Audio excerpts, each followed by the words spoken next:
Bapak-bapak, ibu-ibu, saudara-saudara kaum muslimin rahimakumullah. Dunia ini penuh dengan berbagai macam kesibukan. Sejak dari petani yang turun ke ladang, pedagang yang berangkat ke pasar, pelajar yang menuju sekolah, sampai kepada pegawai yang berangkat ke kantor, seluruhnya tidak lain untuk mencari sesuatu yang bernama bahagia. Setiap orang menginginkan kebahagiaan, dan tidak seorang pun menginginkan kesengsaraan dalam kehidupan ini. Namun nyatanya tidak setiap orang yang ingin bahagia mengetahui jalan yang harus ditempuhnya untuk sampai kepada kebahagiaan itu. Maka pada kesempatan pertemuan kali ini, saya ingin menyampaikan sebuah hadis dari junjungan kita baginda Nabi besar Muhammad sallallahu alaihi wasallam yang termuat dalam kitab Mukhtarul Ahadits An-Nabawiyah, di mana beliau bersabda, arba'un min sa'adatil mar'i. Ada 4 perkara yang merupakan tanda dari orang bahagia. Saya mau tanya, di antara saudara-saudara yang hadir di sini, apa ada yang kepengen jadi orang sengsara? Ya. Seluruhnya tentu ingin mendapatkan kebahagiaan. Maka menurut resep dari Nabi kita, tanda orang bahagia itu 4. Jadi kalau saudara ingin bahagia, harus mempunyai 4 perkara ini. Yang pertama, orang bahagia itu kata Nabi, darun wasi'un. Punya rumah biar bagus asal gede. Enak ngaturnya, daripada sudah punya rumah kecil adanya di pinggir kali, gubuk, kalau hujan bocor, miring lagi, kiamat. Loh, kalau gitu Islam materialis dong. Hadis ini boleh diartikan dengan makna hakiki, arti yang sebenarnya, boleh diartikan dengan makna majazi, arti kiasan. Kalau dia diartikan dengan arti kias, maka yang dimaksud darun wasi'un ay qalbun wasi'un. Rumah yang luas tidak lain daripada hati yang lapang. Karena di situ kunci kebahagiaan yang sebenarnya. Walaupun kita cuma tinggal di petak berukuran 2 kali 3 meter, kalau hati kita luas-luas rasanya rumah itu. Tapi biar rumah kita halamannya saja puluhan ribu hektar, ada kolam renangnya, kamar tidurnya tidak lagi terhitung. Kalau hati yang menempati rumah itu sempit, maka akan terasa sempit jugalah rumah itu. Tempat bergantungnya tidak lain adalah hati. Marilah kita mencoba melihat berbagai pandangan orang tentang bahagia ini. Ada orang menyangka bahwa bahagia itu kalau dia mendapatkan harta yang sebanyak-banyaknya. Siapa yang banyak harta, dialah raja. Apa yang dia mau, seluruhnya bisa dibeli. Keamanannya, dia bisa menyewa petugas. Seluruh fasilitas untuk menyenangkan kehidupannya bisa dibeli. Pendeknya, hartalah segala-galanya dalam kehidupan. Sampai ada pepatah mengatakan, innad darahima fil amakini kulliha taksur rijala mahabatan wa jalala. Sesungguhnya harta, dinar, dirham, uang di mana-mana selalu bikin hebat orang yang memilikinya. Coba lihat, orang yang punya duit sama yang enggak punya duit, jangan gaya hidupnya, gaya jalannya aja lain. Wahia lisanun liman arada fasahatan, wahia silahun liman arada qitala. Uang adalah senjata yang paling ampuh bagi orang yang mau pergi perang, dan lidah yang paling fasih bagi orang yang mau bicara. Kalau bicara dengan lidah macet, cobalah bicara dengan harta, lancar. Sampai ada pepatah demikian, segalanya bisa diatur dengan harta. Maka di kalangan orang yang berpandangan semacam itu, seluruh kegiatan hidupnya hanya terfokus kepada bagaimana mengumpulkan harta yang sebanyak-banyaknya.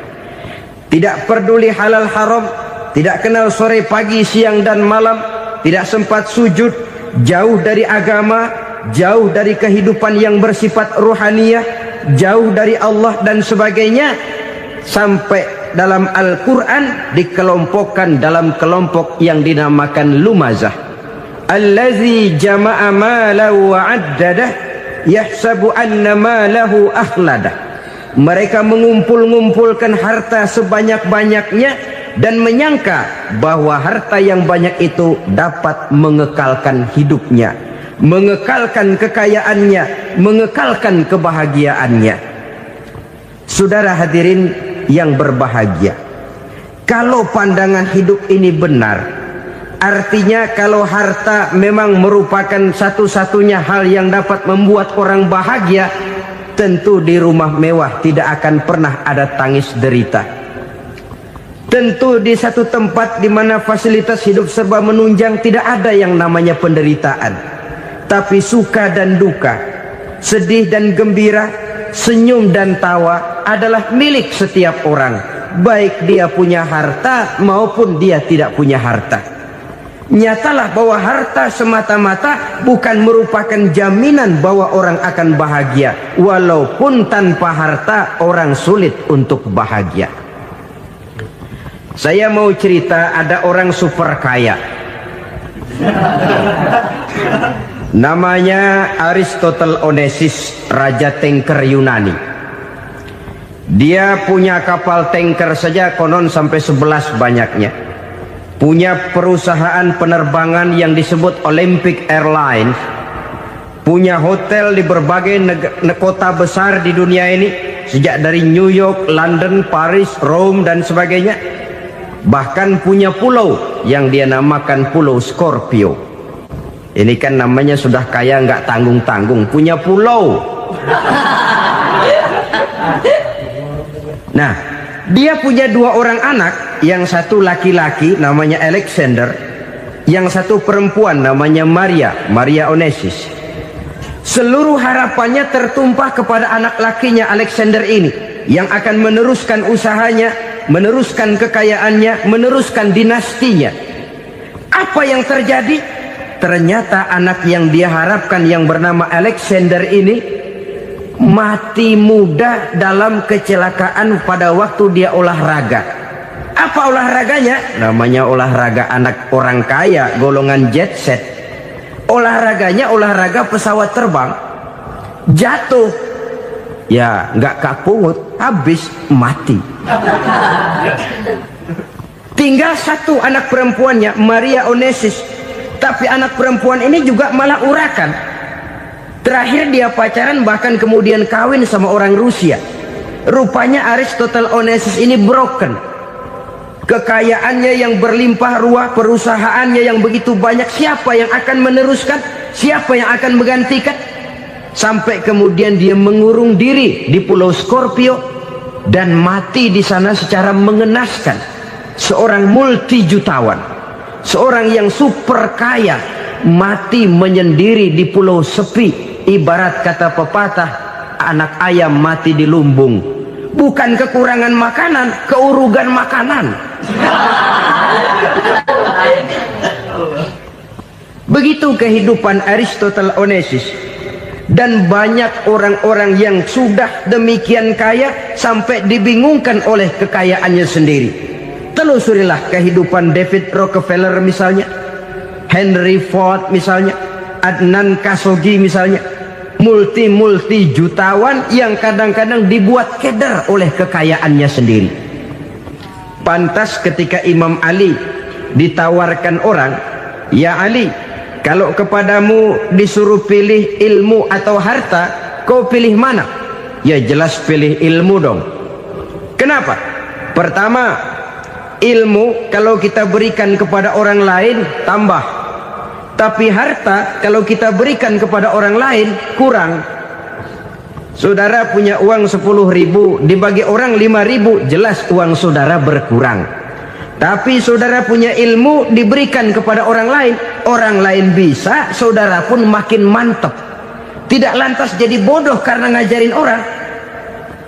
Saudara bisa Fatihah lalu mengajarkan orang Fatihah. Orang bisa, saudara pun makin hafal. Tidak lantas setelah diajarin orang ilmunya hilang. Begitu datang dia minta orang, tolong ajarin saya Fatihah. Udah habis, nggak ada.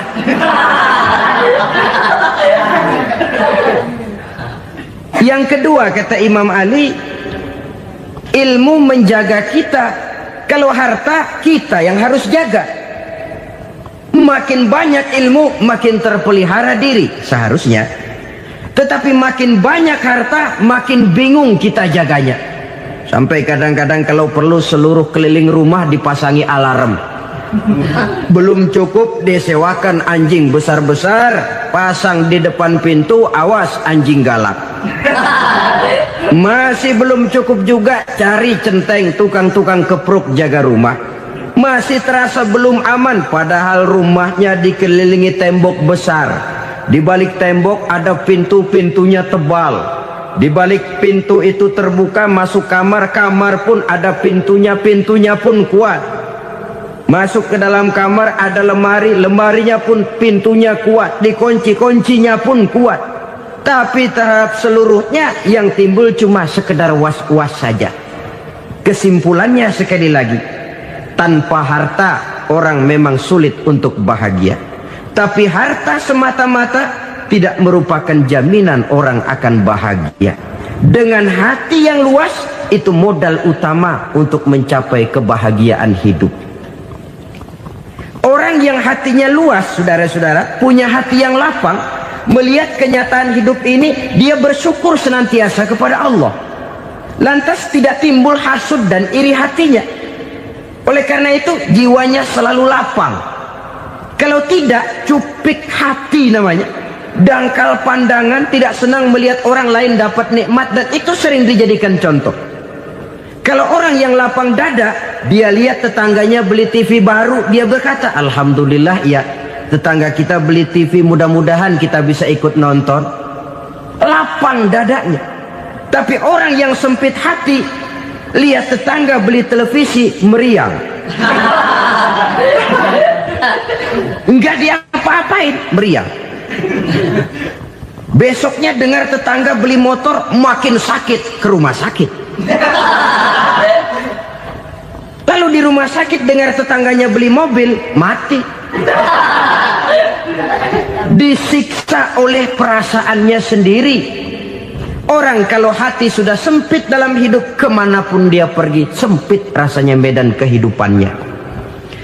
Kemudian kita melihat juga ada orang yang menilai bahwa bahagia itu katanya kalau punya kedudukan yang tinggi, pangkat yang agung, wibawa yang besar. Mungkin betul, tapi mungkin juga tidak. Bergantung kepada hati orang yang punya pangkat itu. Sama dengan harta tadi. Harta akan membawa bahagia kalau dia jatuh ke tangan orang yang berhati lapang. Tapi harta akan jadi bencana kalau jatuh ke tangan hati orang yang sempit. Pangkat akan membawa bahaya kalau jatuh di tangan hati orang yang sempit. Lebih dari itu, kenyataan mengajarkan kepada kita bahwa ternyata pangkat dan jabatan tidak selamanya memberikan kebahagiaan dalam kehidupan. Bahkan resikonya kelewat besar. Beberapa bukti kita bisa ambil dari para pemimpin dunia yang menjadi korban lantaran pangkat dan jabatan yang disandangnya. Saudara ingat Presiden Abraham Lincoln dan John Kennedy dari Amerika? Dibunuh orang. Park Chung-hee dari Korea Selatan, Ziaur Rahman dari Bangladesh, Anwar Sadat dari Mesir, terakhir Indira Gandhi dari India, menjadi korban dari pangkat dan jabatan yang disandangnya dari orang-orang yang tidak senang dia memegang jabatan itu. Dia akan mudah mengundang bencana. Sehingga pantas kalau seorang presiden terkemuka Amerika, Harry Truman namanya, dia mengatakan jabatan presiden itu, kata dia, seperti orang nunggang macan, naik macan. Harus kita taiki, kalau enggak dia bakal nerekam kita, ngeri katanya. Adapun orang yang hatinya lapang, Kalau dia menerima pangkat dan jabatan, dianggapnya itu satu kesempatan untuk berbuat baik. Tapi orang yang berhati sempit, menerima pangkat dan jabatan, bukan kadang-kadang menerima, malah berusaha setengah mati mencapai dengan segala cara. Kalau perlu jilat atas, jilat atas. Jadi golongan sumuhun dawu. Jadi kelompok kulon nuwun, yes sir, yang kerjanya cuma oke bos. Kalau perlu jilat atas, jilat atas. Kalau perlu injak yang bawah, injak yang bawah. Perlu sikut kiri kanan, sikut kiri kanan. Yang penting pangkat dapat, jabatan dapat.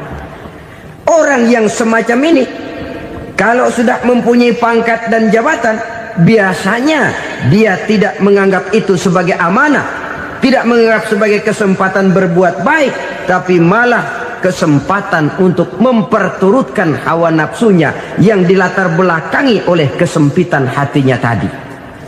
Apalagi kalau orang memperoleh pangkat karena banyak mengeluarkan uang, seakan-akan pangkat dan jabatan itu sekarang macam proyek pakai tender. Siapa yang berani bayar segini naik, nggak berani minggir. Padahal logikanya, kalau orang mencapai satu jabatan karena banyak mengeluarkan uang, hampir bisa dipastikan bahwa setelah jabatan itu dia pegang, langkah pertama yang akan dilakukannya ialah berusaha bagaimana uang yang dia keluarkan supaya kembali. Ya paling kurang pulang modal dulu dong. Soal mikirin rakyat soal nanti, tapi ini modal harus pulang. Itu celakanya kalau orang memperoleh pangkat dan jabatan cuma karena banyak mengeluarkan uang. Jarang orang yang mempunyai keyakinan dan pandangan bahwa pangkat dan jabatan merupakan amanah. Jadi sekali lagi, pangkat dan jabatan mungkin saja membawa kebahagiaan kalau jatuh ke tangan orang yang berhati lapang. Tapi bisa jadi bencana kalau dia jatuh ke tangan orang yang mempunyai hati yang sempit. Dan lagi-lagi stresnya hati yang lapang. Lalu sebagian orang, saudara, ada yang berpandangan katanya bahagia itu kalau jadi orang terkenal, mempunyai popularitas, menjadi idola di kalangan remaja, di kalangan orang tua, di segala lapisan masyarakat. Padahal makin populer orang, makin terikat dia. Ya kalau macam kita ini kan nggak punya nama, nggak populer, tengah malam buta mau nongkrong di warung Tegal aman. Tapi pangkat, jabatan, kedudukan, popularitas menyebabkan kita diikat dengan berbagai macam peraturan. Cuma mandi sama ke WC saja yang nggak dikawal.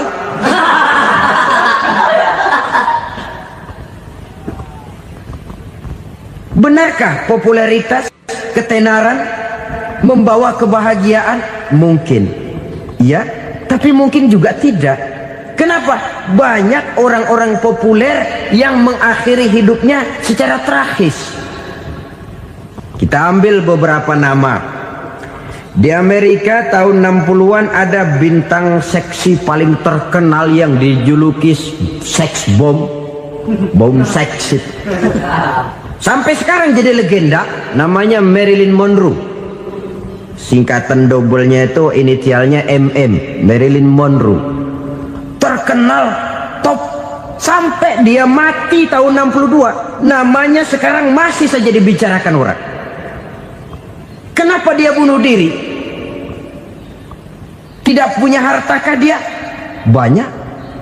Kurang populerkah dia? Seluruh dunia mengenalnya.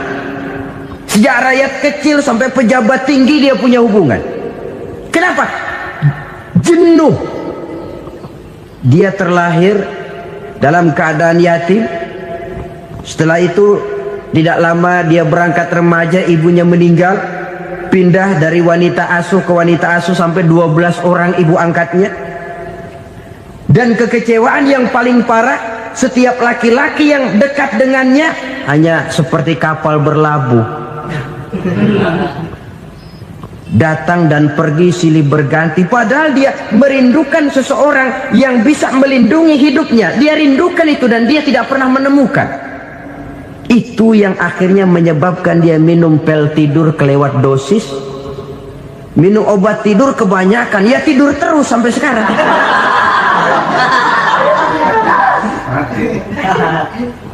Dia mengakui, saya telah memiliki ketenaran, tapi saya tidak pernah hidup dalam ketenaran itu.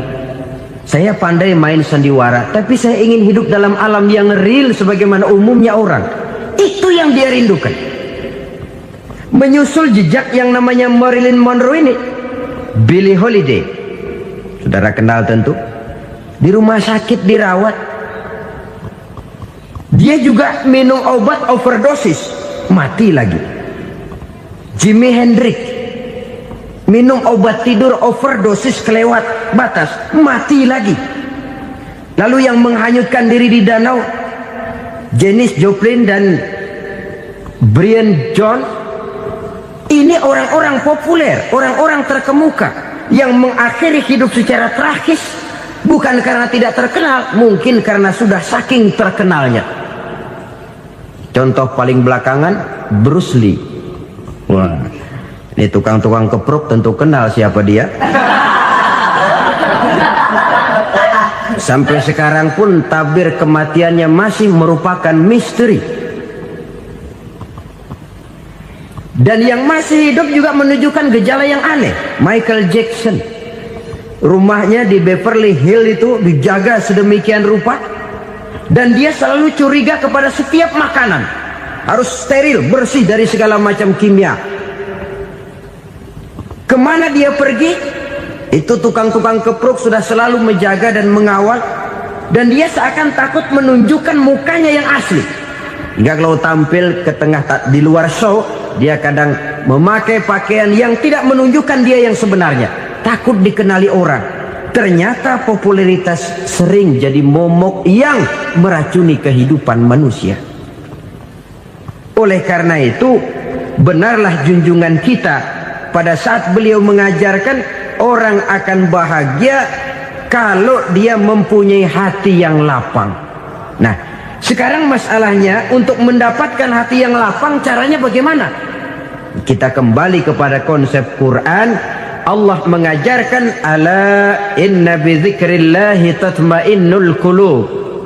Ketahuilah bahwa dengan banyak mengingat Allah, hati akan tenang, jiwa akan lapang. Dengan kata lain, dekat dengan agama, merasakan kehadiran Allah dekat dalam hidup. Itu muara pertama untuk mencapai hati yang lapang. Ala inna bi dzikrillahi tatmainnul qulub. Jangan macam orang sekarang ingin mendapatkan ketenangan lalu tapak di puncak gunung, di gua-gua, di tempat sepi. Iyalah kalau nggak ada ular. Kalau tergigit ular berbisa, ketenangan belum, mati jelas itu. Islam positif untuk mendapatkan ketenangan. Ala inna bi dzikrillahi tatmainnul qulubi. Bahwa ketahuilah bahwa dengan banyak mengingat Allah, hati akan tenang, jiwa akan lapang, nuansa pikiran akan luas. Karena yang namanya bahagia ada dimanapun manusia berada. Di kampung ada bahagia, di kota ada bahagia, di ngarai, di lembah, di gunung, di hutan, di lautan, di angkasa luar, dimanapun bahagia itu ada kalau kita bermodalkan hati yang lapang ini. Dan hati akan lapang kalau kita dekat dengan agama.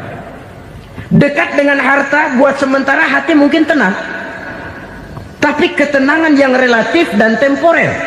Apalagi orang tiap kali tambah harta, tiap kali tambah rencana. Itu wajar. Mungkin sebelumnya saudara berpikir, kalau punya duit 5.000 enak nih. Begitu punya duit 5.000, aduh sayang kalau 10.000 aja. Tiap kali tambah harta, tiap kali lain rencana. Makin banyak rencana, makin menjauhkan kita dari yang namanya ketenangan. Padahal ketenangan merupakan unsur utama untuk mencapai bahagia. dan ketenangan itu bermuara dalam hati manusia. Tengoklah kehidupan ini. Orang yang banyak harta dengan orang miskin, berbedakah rasa sakit yang mereka tanggungkan? Rasanya tidak. Walaupun si kaya tidur di kasur empuk berselimutkan sutra mahal, sementara si miskin meringkuk di balai bambu yang keras dan kasar. Apabila maut datang, dia juga tidak pernah pilih bulu. Maut datang menjemput si kaya di singgasana keemasannya, dikelilingi oleh para pengasuh, dayang dan idang serta para pengawal. Dan maut pun datang menjemput si miskin papa, sehingga ia tergelepar di tepian jalan. Kedua-duanya bernama mati. Kalau nyata bahwa sakit yang ditanggung si kaya tidak beda dengan sakit yang ditanggung si miskin, bukan harta semata yang membuat orang bahagia. Hati yang tenang, jiwa yang lapang penuh kedamaian karena banyak berzikir dan mengingat Allah, itu merupakan modal utama untuk mencapai sesuatu yang bernama bahagia.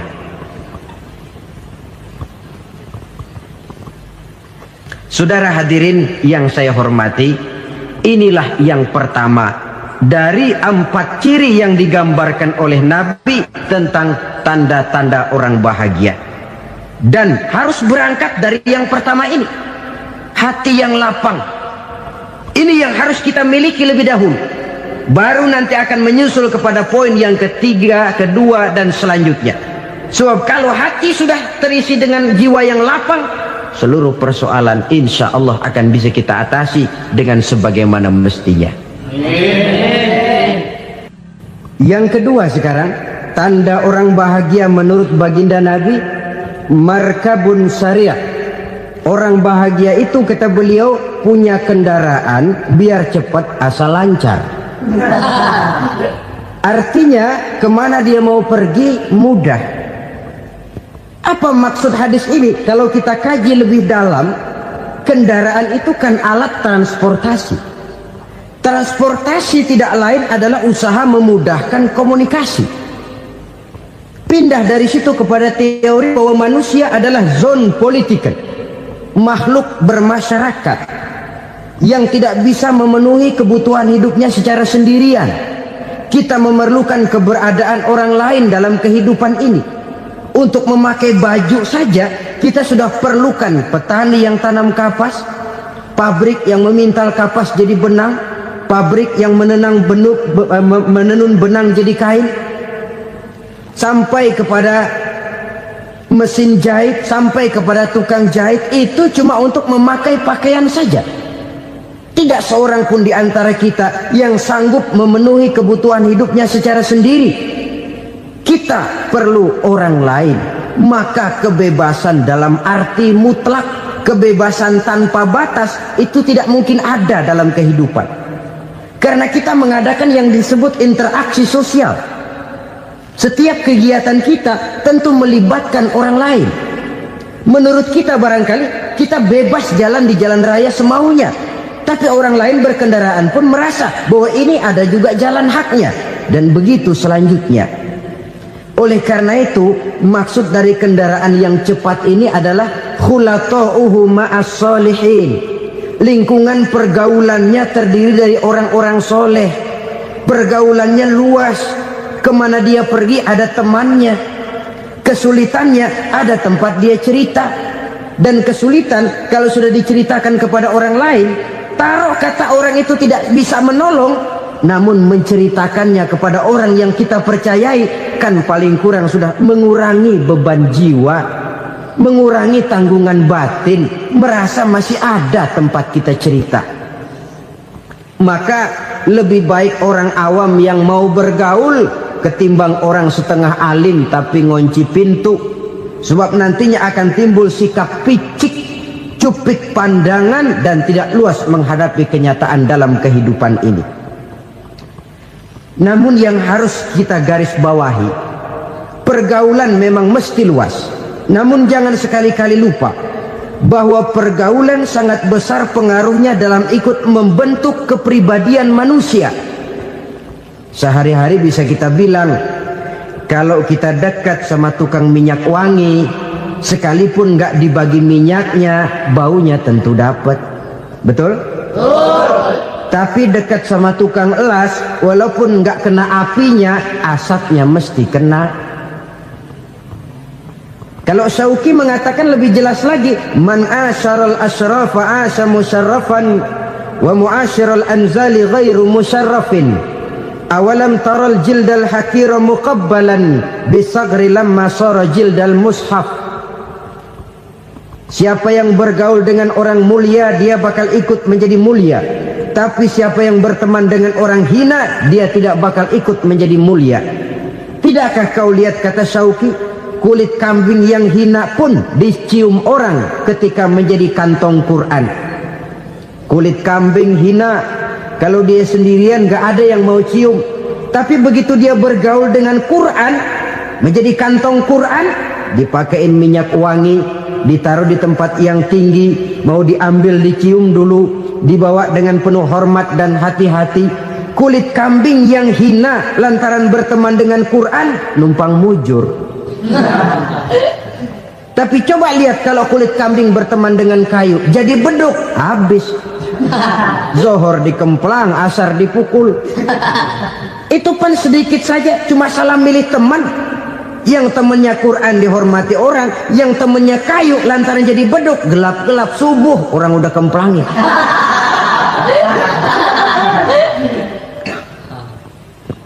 Maka terutama kepada adik-adik remaja yang masih mencari identitas diri, yang ibarat kaset masih kaset kosong, mudah diisi oleh apapun, pandai-pandailah memilih teman dalam bergaul.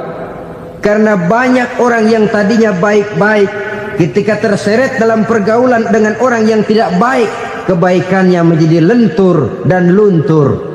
Tapi berapa banyak bajingan-bajingan tengik, orang-orang yang berlumur noda dan dosa, tiap hari melakukan maksiat, namun bergaul dengan orang yang baik-baik, pada akhirnya sedikit demi sedikit beringsut dan berangsur dia terbiasa mengikuti kebaikan-kebaikan. Saya tekankan ini kepada remaja karena mereka masih mencari identitas diri. Apa yang mereka lihat mereka mau, apa yang mereka dengar mereka ingin tahu. Coba lihat kehidupan remaja. Pulang nonton film Rambo, pengen jadi Rambo, gagah, maunya belekai melulu. Pulang nonton film Superman, pengen bisa terbang. Pulang nonton India, nyanyi melulu. Wajar, mereka masih mencari identitas diri. Saya ini sebenarnya siapa? Lingkungan, pergaulan akan membentuk itu. Karena itu pandai-pandailah bergaul, karena ia sangat besar pengaruhnya dalam ikut membentuk kepribadian manusia. Apalagi sifat yang jelek lebih cepat menularnya ketimbang sifat yang baik. Sifat yang baik, watak yang soleh itu lambat sekali untuk menular. Tapi yang tidak baik, kan prosesnya mah kalau remaja biasanya mula-mula dengar. Karena dengar lalu pengen tahu. Karena pengen tahu lalu ngeliatin.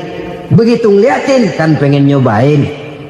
Setelah nyobain ketagihan. Nah, ini prosesnya.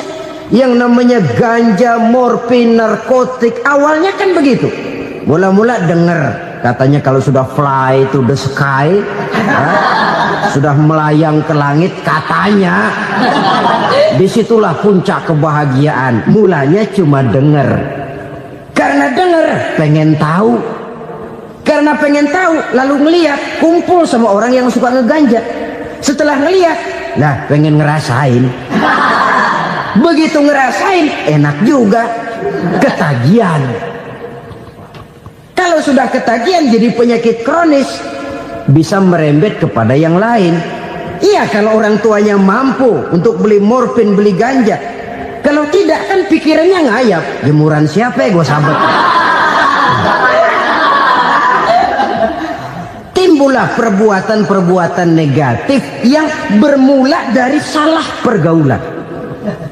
Apalagi buat adik-adik remaja yang tinggal di kota-kota besar, yang pengaruh budaya, pengaruh kesenian, pengaruh struktur kehidupan yang nampak makin individualistis, di mana persaingan tajam, tensi ekonomi tinggi, orang mudah mengalami stres. Pandai-pandailah dalam bergaul, sekali lagi, karena ia sangat besar pengaruhnya dalam ikut membentuk kepribadian manusia. Orang bahagia punya kendaraan yang cepat, artinya punya pergaulan yang luas, dan lingkungan pergaulannya terdiri dari orang-orang yang soleh. Kemana dia pergi, ada teman. Kesulitannya, ada tempat dia cerita. Tapi kalau sudah menyendiri, hidup sendiri, kesulitan dipikiri sendiri, bisa mati belum waktunya. Tidak ada tempat berbagi rasa, tidak ada tempat bercerita, tidak ada tempat mengurangi beban dalam kehidupan. Pantas betul kalau Islam sangat menggalakkan dan menganjurkan orang kalau sudah sampai waktunya itu untuk melangsungkan nikah. Kata Nabi, ya ma'syaras syabab man istata'a minkumul ba'at falyatazawwaj. Hai para pemuda, kalau sudah mampu memberi nafkah, kawinlah, nikahlah kamu. Kenapa? Sudah ada teman hidup, tempat berbagi rasa. Kesulitan kalau ada tempat cerita akan lebih ringan ketimbang kita telan sendiri, walaupun bobot kesulitannya sama beratnya. Saudara-saudara kaum muslimin rahimakumullah, inilah ciri yang kedua, punya kendaraan biar cepat asal lancar. Kemana kita mau pergi gampang. Dengan kata lain, setelah hati yang luas, pergaulan yang luas. Dua. Yang ketiga sekarang, tanda orang bahagia itu menurut Nabi, misbahun mudhi'un, punya lampu yang terang. Oh, itu enggak problem. Sekarang sudah zamannya listrik masuk desa, Pak. Lampu sudah terang semua. Betul, kalau itu yang dimaksud. Tapi tidak cuma itu. Karena lampu yang dimaksud di sini, lampu yang akan menerangi seluruh perjalanan hidup.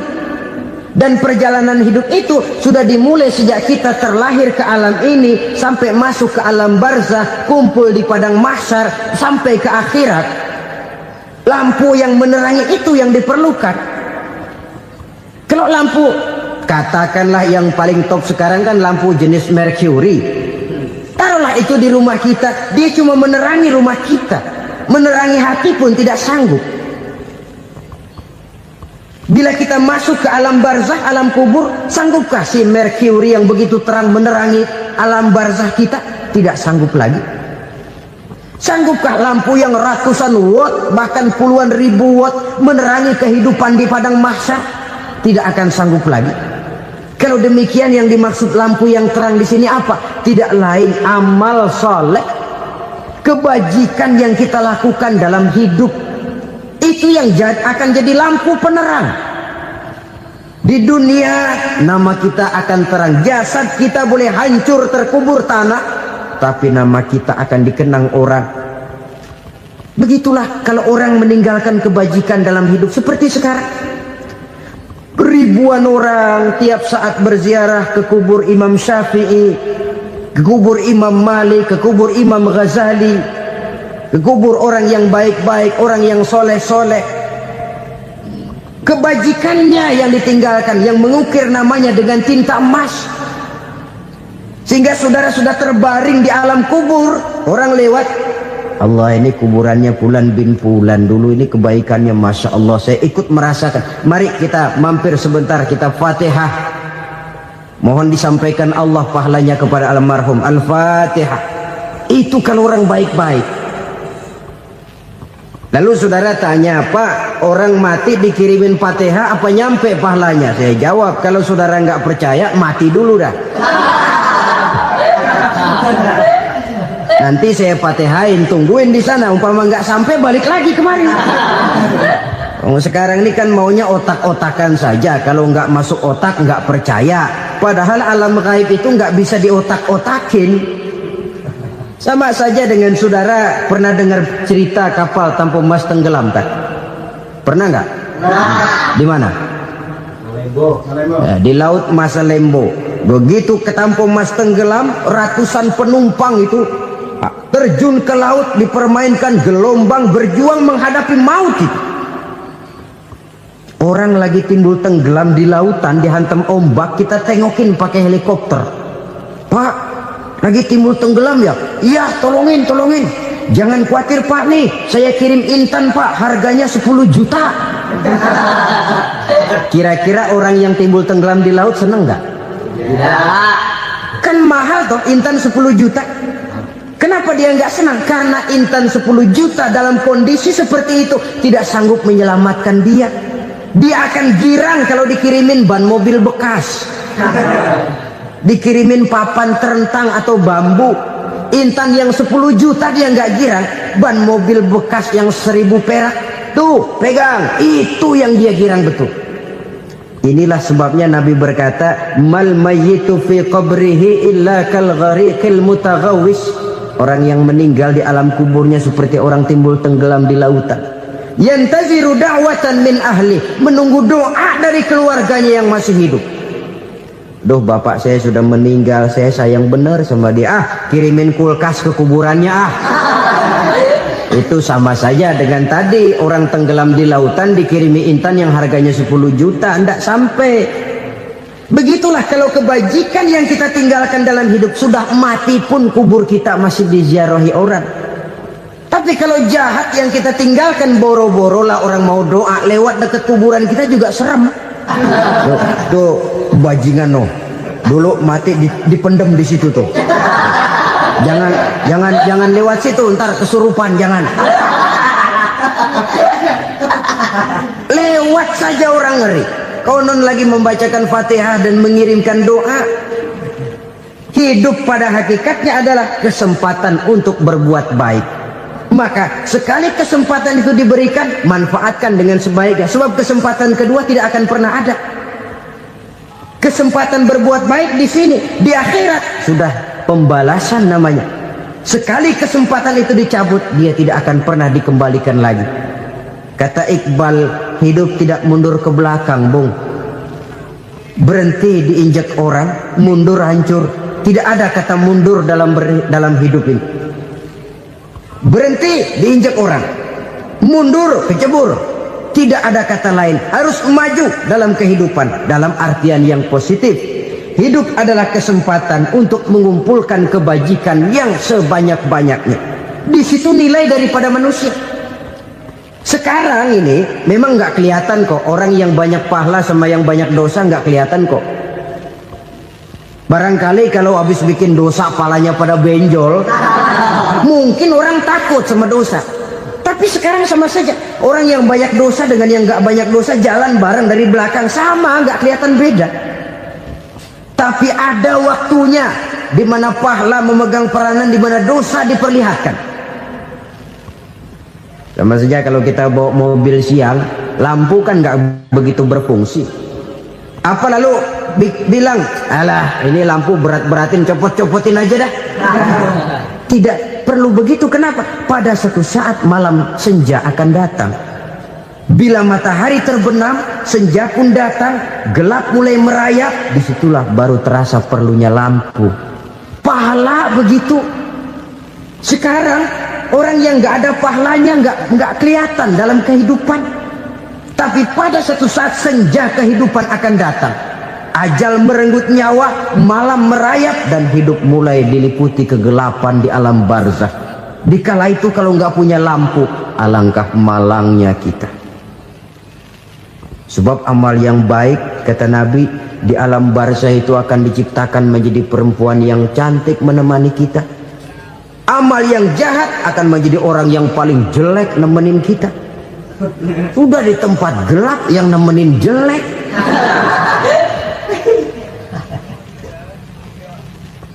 Kaum muslimin rahimakumullah. Kalau demikian masalahnya, tergantunglah kita pandai memanfaatkan waktu. Al-waktu kasayf, waktu itu cepat sekali. Yang namanya waktu itu tahu-tahu. Tahu-tahu udah tahun 87. Tahu-tahu udah begitu. Tahu-tahu yang kemarin anak-anak, sekarang udah pada punya anak. Tahu-tahu saja itu. Begitu cepat waktu berlalu. Kalau tidaklah pandai kita memanfaatkannya, akan rugi kita. Nabi bersabda, man kana yaumuhu khairun min amsihi fahuwa rabih. Barang siapa yang hari ini lebih baik daripada hari kemarin, itu orang untung. Hari ini lebih baik daripada kemarin, bulan ini lebih baik dari bulan kemarin, tahun ini lebih baik dari tahun kemarin, itu orang yang beruntung. Tahun kemarin sembahyangnya maghrib doang, sekarang udah tambah isya. Tahun kemarin cuman Idul Fitri aja ngancem bener, sekarang udah tambah Jumat, lalu tambah lagi maghrib, tambah lagi isya, dan selanjutnya. Hari ini lebih baik daripada kemarin, itu orang yang beruntung. Wa man kana yaumuhu mislu amsihi fahuwa khasir. Lalu barang siapa yang hari ini sama saja dengan hari kemarin, itu orang rugi. Hari ini sama dengan kemarin, rugi itu. Bulan ini begitu, bulan kemarin begitu, tahun ini begitu, tahun lalu juga begitu. Rugi itu orang. Rugi apa? Rugi umur. Umur tambah, amalan gak pernah tambah. Dan saya pikir lebih merupakan azab ketimbang nikmat kalau orang dikasih panjang umur cuma untuk numpuk dosa. Mending mana? Panjang umur banyak dosa sama pendek umur dikit dosa? Mending mana? Mending mana? Ya, paling mending tentu panjang umur banyak pahala. Tapi kalau tidak, sekali lagi, lebih merupakan azab ketimbang nikmat kalau orang diberikan panjang umur tapi cuma untuk sekedar menumpuk dosa. Kehilangan kesadaran bahwa dunia bukan terminal akhir dari satu perjalanan. Dia cuma halte di mana kita berhenti sebentar untuk menuju kepada terminal yang hakiki. Saudara-saudara kaum muslimin rahimakumullah, inilah lampu yang akan menerangi kehidupan, amal yang kita lakukan di dalam kehidupan. Jadi yang dimaksud dengan lampu yang terang, kebajikan yang kita kerjakan dalam hidup. Nah, setiap orang di awal tadi saya bilang ingin bahagia. Bahagia itu kan hakikatnya kumpulan senang dan selamat. Senang, selamat. Apa bedanya? Senang tapi tidak selamat, nggak bahagia. Selamat tapi nggak senang, nggak bahagia orang. Contoh, kalau orang korupsi, duitnya banyak, senang dia, tapi keselamatannya. Ada tentara baris di samping rumahnya udah bingung, padahal tentara latihan. Tentara cuma latihan, dia bingung. Senang, tapi karena keselamatannya tidak terjamin, dia tidak bahagia. Sebaliknya pegawai negeri jujur benar cuma segaji-gajinya, selamat nggak korupsi tapi melarat, ya nggak bahagia juga, kurang senang. Kesenangan dan keselamatan untuk dunia saja, ya sekali lagi, kalau cuma sekedar untuk dunia saja bisa dibeli pakai uang, bisa dibeli pakai uang. Saudara ingin selamat bisa dibeli pakai uang, saudara ingin senang bisa dibeli dengan uang.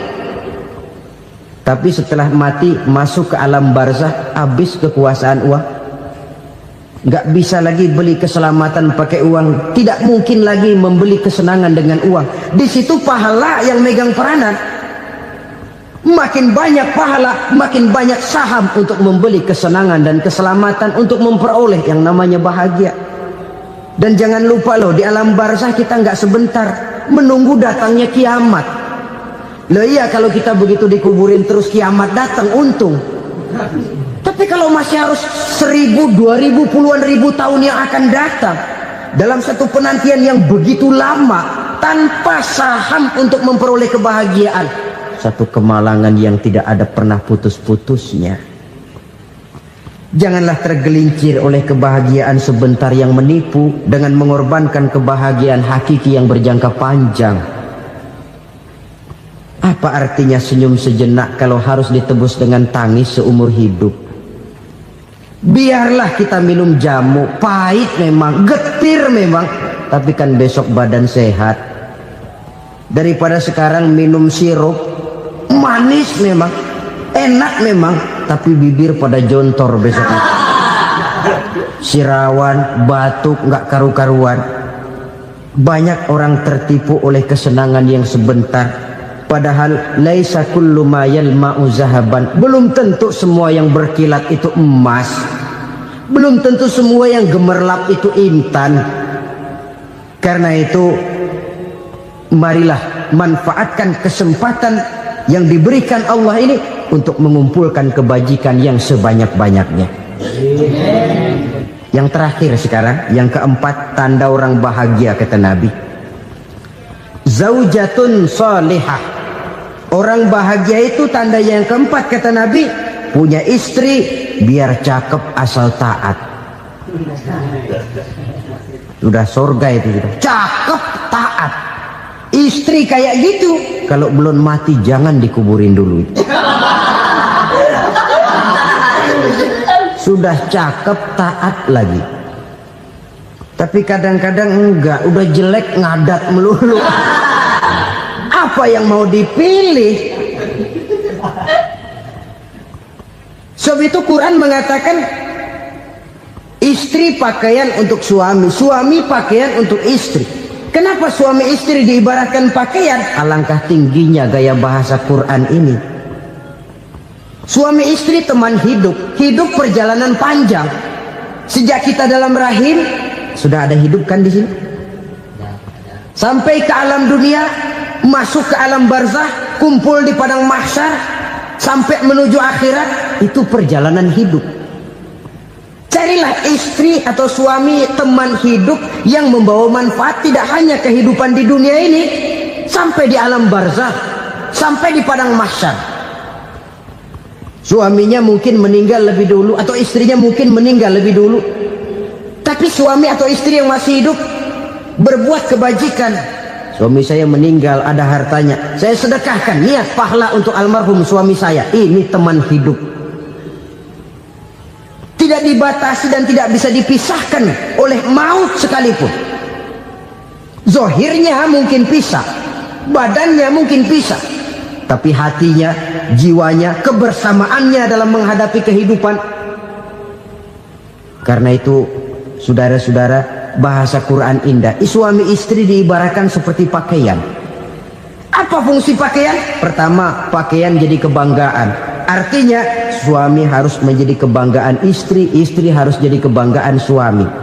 Yang kedua, pakaian itu kan fungsinya menutup aurat. Artinya sesama suami istri harus saling menjaga kekurangan masing-masing. Jangan malah sesama suami istri saling membongkar rahasia dan aibnya sendiri-sendiri. Istrinya diceritain jeleknya di mana-mana, atau suaminya dibongkar rahasianya di pasar umum. Itu sudah tidak lagi berfungsi sebagai pakaian. Kenapa semua ini diperlukan? Karena kita menyadari bangsa yang baik terdiri dari masyarakat yang baik. Masyarakat yang baik merupakan susunan dari warga yang baik. Warga yang baik adalah terdiri dari rumah tangga yang baik. Dan rumah tangga yang baik merupakan susunan dari pribadi yang baik. Dari situ langkah dimulai. Membangun satu bangsa yang baik diawali dengan membangun rumah tangga yang baik, dengan menciptakan pribadi-pribadi yang baik. Sehingga dari sini diharapkan berkembanglah nilai-nilai kebaikan. Orang akan bahagia mempunyai istri yang soleh. Kenapa? Tidak ada seorang suami bisa sukses jadi apapun dia, apapun profesinya. Dokterkah, kiaikah, mubalikah, petanikah, pengusahakah, pejabat tinggikah, tidak ada seorang suami yang bisa sukses tanpa peran serta istrinya. Walaupun memang peranan itu tidak begitu kelihatan, tapi sangat menentukan. Karena itu, saudara hadirin yang saya hormati, Islam sangat menghargai kaum wanita, memberikan kedudukan yang tinggi sepanjang tidak mematikan kodrat kewanitaannya. Nah, kalau sudah kesuksesan ini diawali dari rumah tangga, karier di masyarakat mudah untuk dikejar. Tapi keberantakan di rumah tangga merupakan kegagalan pertama di tempat lain. Nah, inilah saja yang dapat Al-Fakir sampaikan pada pertemuan kali ini. Terima kasih. selalu berusaha menyimpan sesuatu yang bisa membawa manfaat, baik untuk dirinya, untuk anak cucunya, maupun untuk keluarganya, untuk masa kini dan masa depannya. Kadang simpanan itu berbentuk uang, kadang berupa tanah, lain saat berbentuk pabrik, dan lain sebagainya. Sementara masa depan yang paling pasti adalah akhirat.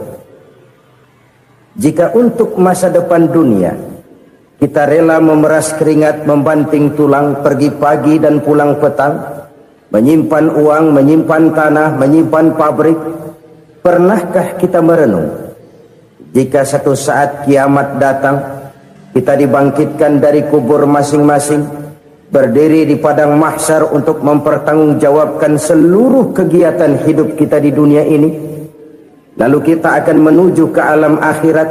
Sudahkah kita mempunyai simpanan untuk akhirat kita? Pada pertemuan kali ini saya ingin menyampaikan sebuah hadis di mana Rasulullah sallallahu alaihi wasallam bersabda, "Arba'un min kanzil jannah." Simpanan sorga ada 4 macam. Yang pertama, ikhfa'us sadaqah, menyembunyikan sedekah. Saudara-saudara kaum muslimin, sebagaimana yang kita maklum bahwa Allah Subhanahu wa taala melebihkan sebagian rezeki dari kita terhadap yang lain. Ada yang kaya, ada yang setengah kaya, ada yang miskin, ada yang setengah miskin, dan selanjutnya. Ada yang gajinya kecil tapi penghasilannya gede. Ada yang penghasilannya gede tapi nggak punya gaji. Ada juga yang memang gajinya gede dan penghasilannya gede. Kelebihan rezeki merupakan sunnatullah dan tidak harus membuat kita merasa lebih dari yang lain. Bahkan sebaliknya, kelebihan itu harus membuat kita ringan tangan untuk menolong mereka yang memang memerlukan pertolongan. Kalau saudara diberikan ilmu, maka pertanyaan akhirat cuma satu: ilmumu kau amalkan untuk apa? Kalau saudara diberikan umur yang panjang, pengadilan akhirat juga bertanya satu: umurmu kau habiskan di mana? Tapi kalau saudara diberikan harta, pengadilan akhirat akan bertanya 2: hartamu kau dapat dari mana? Kau belanjakan kemana? Dari mananya ditanya dan kemananya juga ditanya. Oleh karena kita akan dimintakan pertanggungan jawab, maka amanah yang bernama harta ini harus kita gunakan dengan sebaik-baiknya. Ada penggunaan yang merupakan kewajiban, itu zakat namanya. Ada penggunaan yang sewaktu-waktu, itu infak namanya. Ada yang lebih sewaktu-waktu lagi, dan itu sedekah namanya. Zakat dia terikat oleh haul dan nisab, oleh putaran batas waktu dan ukuran dari harta itu sendiri. Sedangkan infak terikat oleh situasi dan kondisi perekonomian seseorang. Sedangkan sedekah tidak terikat dengan apapun. Dalam kondisi seperti apapun kita bisa melakukan sedekah dengan yang terkecil sekalipun. Sampai-sampai Rasulullah sallallahu alaihi wasallam mengajarkan, la tahkiranna minal ma'rufi syai'an walau an talqa akhaka biwajhin talik. Atau ada hadis, tabassumuka fi wajhi akhika laka shadaqah. Senyumanmu kepada temanmu adalah sedekah. Jadi untuk melakukan sedekah tidak harus dalam berbentuk uang. Dengan ilmu kita bisa sedekah, dengan tenaga kita bisa bersedekah, dengan pikiran kita bisa bersedekah, bahkan senyum kepada teman itu pun sedekah. Jadi kalau sedekah dengan uang memang belum punya uang, nyengir aja banyakin. Itu asal pada tempatnya, jangan lalu ketemu tiang listrik cengengesan. Tentu tidak pada tempatnya dan tidak wajar. Nah, sedekah yang paling dicintai Allah adalah sedekah yang disembunyikan. Artinya, jauh dari sifat riya. Kan kadang-kadang ada orang sedekah itu disebutkan namanya, apa tidak bagus? Kalau memang niatnya ikhlas, ya bagus-bagus saja. Untuk memberikan sugesti kepada yang lain. Si Fulan bin Fulan nyumbang sekian, diumumkan. Boleh kalau niatnya untuk memberikan rangsangan kepada yang lain supaya dia menyumbang lebih besar dari orang tadi. Tapi kalau itu mendatangkan riya, maka sedekah yang paling dicintai Allah adalah sedekah yang disembunyikan. Tangan kiri saja tidak tahu apa yang diberikan oleh tangan kanan. Sedekah yang dilakukan dengan ikhlas akan merupakan perbendaharaan surga, tersembunyi dari pandangan orang lain, tidak seorang pun tahu. Karena memang sikap yang baik adalah melupakan kebaikan dan mengingat kesalahan. Itu salah satu ciri orang bahagia. Orang yang selalu mengingat kesalahannya dan berusaha melupakan segala kebaikannya. Kalau dia akan berada kebaikan, dia tidak bisa ikut, dia merasa rugi karena dia merasa belum pernah berbuat baik.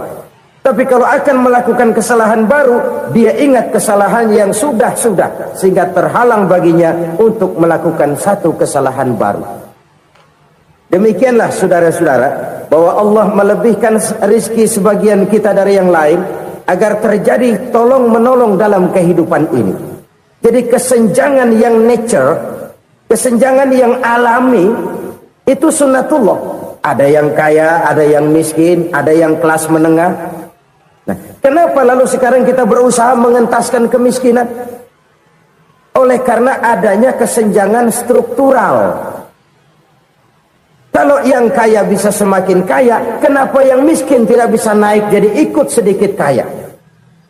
Sebab pada dasarnya Islam adalah agama yang sejak turunnya sudah berupaya memerangi kemiskinan. Bahkan dikatakan kemiskinan itu mendekatkan kepada kekufuran. Orang kalau miskin udah dekat banget sama kafir. Gampang menjadi kafir. Berapa banyak saudara-saudara kita yang oleh karena soal perut, oleh karena soal materi, terpaksa meninggalkan dan menanggalkan akidahnya. Menjual petunjuk yang diberikan Allah dengan kesenangan dunia yang cuma sebentar ini. Na'udzubillah, summa na'udzubillah. Jadi makin kita sembunyikan satu sedekah, semakin banyak perbendaharaan kita di surga. Sedekah yang paling dicintai Allah adalah sedekah yang disembunyikan. Malahan ada seorang sufi, dia punya kebiasaan kalau pergi sholat Jumat dia bawa uang, itu uang dia taruh di bawah tikar masjid. Dia niat sedekah kepada siapa saja yang nemuin itu duit. Maksudnya apa? Supaya yang nemuin nggak tahu siapa yang punya duit. Demikian dia saking ingin menyembunyikan sedekahnya. Karena sifat riya itu bisa memakan amal kita sendiri. Riya itu termasuk menyebut-nyebut kebaikan kita. Orang yang suka nepuk dada, sedikit-sedikit ngitungnya kalau nggak gua. Tuh kalau nggak gua tuh. Tuh yang belas itu kalau nggak gua. Iya kalau nggak lu kenapa emang? Orang yang suka menepuk jasad. Tuh biasanya memang begitu saudara-saudara. Kalau perang lagi berkecamuk, orang nggak sempat ngaku jadi pahlawan. Tapi begitu perang selesai, yang kagak kenal bedil ngaku pahlawan, mas. Itu sesuatu yang biasa. Oleh karenanya, orang-orang yang ikhlas dalam bersedekah, disembunyikannya sedekah itu, Allah cinta betul. Malahan ada hadis memberikan jaminan, inna sadaqatal mar'il muslimi tazidu fil umri wa tadfa'u mitatas su'i. Sesungguhnya sedekahnya seorang mukmin tazidu fil umri, bisa menambah umur panjang. Wa tadfa'u mitatas su'i, dan menyelamatkan manusia dari mati secara su'ul khatimah. Jadi siapa yang kepengen panjang umur, banyaklah sedekah. Yang bosan hidup, pelit terus. Sedekah menambah panjang umur dan menyelamatkan manusia dari mati secara su'ul khatimah. Pak, katanya umur itu nggak bisa ditambah, nggak bisa dikurangin. Kapan? Kalau ajal sudah datang. Fa idza jaa ajaluhum la yastakhiruna sa'atan wa la yastakdimun. Kalau ajal datang tidak bisa dimajukan, tidak bisa dimundurkan. Itu kalau ajal sudah datang. Tidak bisa lagi umur ditambah dikurangi, sudah datang. Tapi kalau belum datang, itu kan haknya Allah. Mau ditambah, mau dikurangi, hak prerogatif Allah. Sebagai pencipta manusia, Allah maha kuasa dan maha mampu. Sedekah ini menambah panjang umur dan menyelamatkan manusia dari mati secara su'ul khatimah. Itu orang mati kan sama ya, kondisinya mati, nggak nafas. Tapi hakikat mati kan lain-lain. Ada yang mati itu husnul khatimah, baik akhirnya. Misalnya lagi ngaji mati, lagi sholat mati, lagi sedekah mati. Ini yang dinamakan dengan husnul khatimah, baik di akhirnya. Sebaliknya ada yang su'ul khatimah, jelek di akhirnya. Ini yang jadi catatan akhir. Lagi nyekek botol, mampus. Lagi banting kartu, modar. Su'ul khatimah, jelek pada akhirnya. Sedekah menyelamatkan manusia dari mati secara su'ul khatimah. Dan kita semua kepengen mendapat husnul khatimah, jauh dari su'ul khatimah. Oleh sebab itu yang bisa menyelamatkan kita dari penyakit itu antara lain adalah sedekah yang disembunyikan, yang dikerjakan dengan ikhlas karena Allah. Tidak karena kepengen dipuji orang, tidak karena ingin dikatakan orang pemurah, sebab orang dermawan itu orang yang memberi tanpa harus diminta. Kalau masih harus diminta, ya belum dermawan namanya, masih harus diminta. Kalau nggak diminta ya tulus, lolos, polos.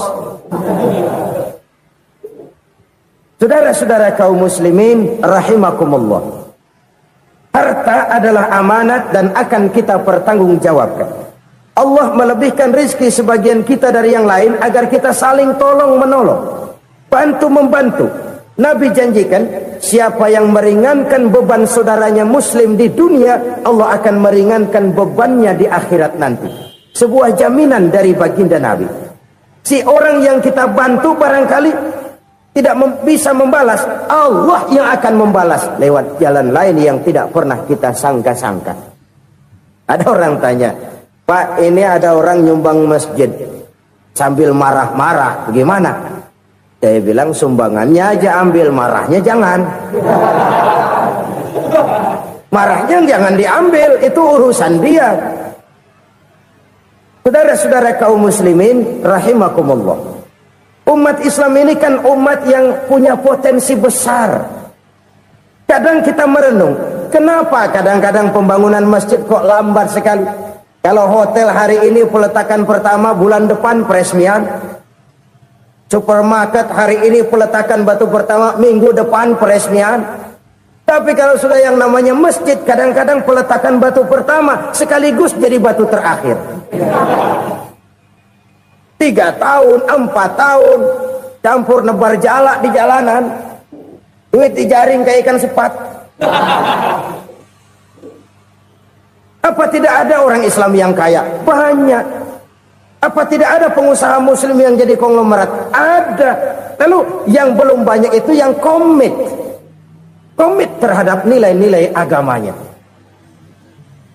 Akhirnya kita jatuh jadi umat yang lemah. Belum ada pengusaha konglomerat muslim buka pabrik supermi cap bedug misalnya umpamanya atau pabrik kecap cap sorban supaya identitas keislamannya sedikit kelihatan. Kita jatuh jadi umat yang lemah karena potensi tidak terinventarisir dengan baik. Kita ini ibarat kompor yang cuma matengin nasi orang lain. Potensi kita dimanfaatkan oleh orang lain. Ukhuwah Islamiyah kita baru terbatas kepada silaturahmi. Ukhuwah di bidang ekonomi kita lemah, ukhuwah di bidang kebudayaan kita lemah, apalagi ukhuwah di bidang politik kita lebih rapuh lagi. Padahal ukhuwah itu adalah totalitas kehidupan manusia, menyangkut ipolexos bud, memerlukan nilai-nilai ukhuwah. Jadi oleh karena itu mari kita menyadari di dalam harta kita, walaupun kita yang cari pergi pagi pulang sore peras keringat banting tulang, di sana ada harta anak yatim, di sana ada hak masjid, Di sana ada hak pesantren, di sana ada hak jihad. Berbahagialah seseorang apabila dia oleh Allah dijadikan keran. Keran itu menyimpan air, tapi tidak untuk dirinya, tapi disalurkannya kepada mereka yang memang memerlukannya. Saudara-saudara kaum muslimin rahimakumullah, ini yang pertama. Jadi perbendaharaan surga adalah menyembunyikan sedekah. Orang lain nggak tahu, kita pun nggak pernah ngitung-ngitung. Kita anggap lewat begitu saja, padahal itu deposit akhirat. Satu. Yang kedua, perbendaharaan surga itu apa? Wa kitmanul musibah, menyembunyikan kesulitan. Kadang orang takut menghadapi kesulitan, tapi makin kita merenung, hidup ini kan sebenarnya urusan. Takut sama urusan, ya jangan hidup. Tandanya orang hidup itu kalau punya urusan. Urusan melupakan problem sering menimbulkan kesulitan. Kesulitan bukan untuk ditakuti, tapi untuk diatasi dan dicarikan jalan keluarnya. Siapa sih orangnya yang nggak pernah sulit? Makin tinggi status sosialnya, makin gede urusannya. Makin tinggi kualitas imannya, makin berat tingkat kesulitannya. Cuma memang yang namanya enak itu seperti pelangi. Biang lala itu nggak pernah di atas kepala kita, di atas kepala orang melulu. Lu sih enak lu, kata kita. Dia juga bilang yang enak kan lu. Pelangi itu nggak pernah di atas kepala kita. Kata tukang beca, aduh enak ya naik Mercy.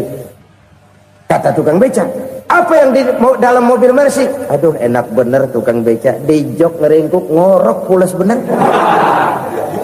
Saya kamar pakai AC, sejuk, tempat tidur sutra, empuk, alga, spring bed, kulak kulik, nggak bisa pulas kalau belum minum Valium, belum tidur. Enak bener tukang beca, di jok ngorok nggak tahu wetan kulon.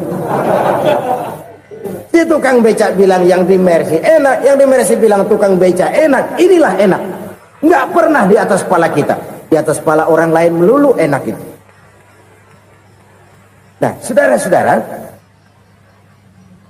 yang merupakan perbendaharaan surga itu orang yang bisa menyembunyikan kesulitan, baik pribadi ataupun rumah tangga. Ini terutama rumah tangga yang jadi soalnya. Kadang-kadang kita ini kalau senang, sebaliknya kalau senang kita diam, kalem aja, cuek.